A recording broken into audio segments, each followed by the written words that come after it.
I got to the point in my life where I had to ask myself, if not now, then when? So I walked down to HR and I said, there's only so much crap I'll eat before I'm done eating crap.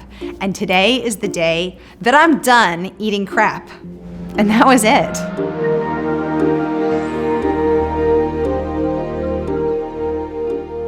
I grew up in a very poor family and was the first in my family to go to college.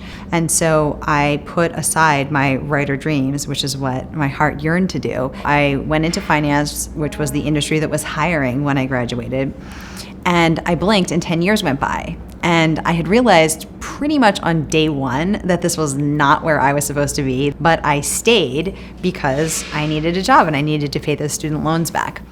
I started doing yoga right after my boyfriend dumped me.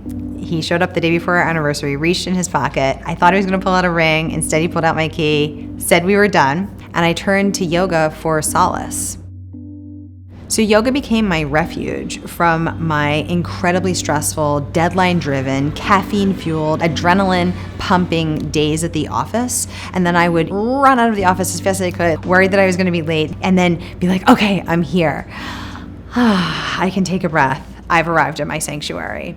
I was 31 years old. I was the head of PR for a $750 billion company. I was making a six-figure salary. I literally felt as though my soul was eroding in this job. I couldn't even allow myself to think about that. And I stayed focused on the next task, the next promotion that I wanted to get. I never looked up and I never looked back.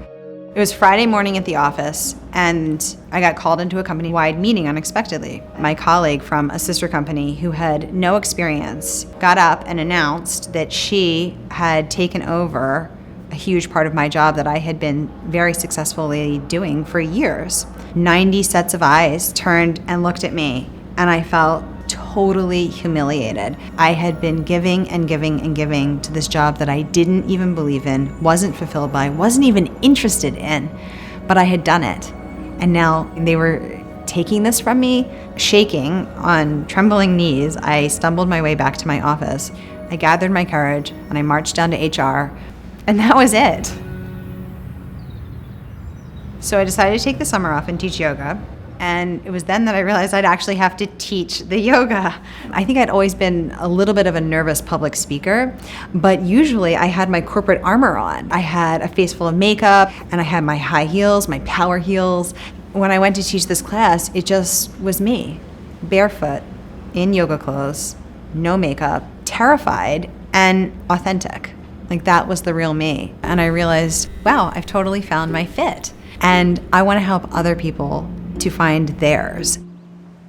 So the more that I taught yoga, the more that I realized what I was really passionate about was the concept of yoga off the mat as a tool to lower your anxiety, calm your mind, create space in the chaos of your daily life to step back and take a breath. So I wrote my book to help people find their path and step into their most fulfilling life. And I wanted to share my journey to let other people know that they're not alone and that if I can do it, they can do it too.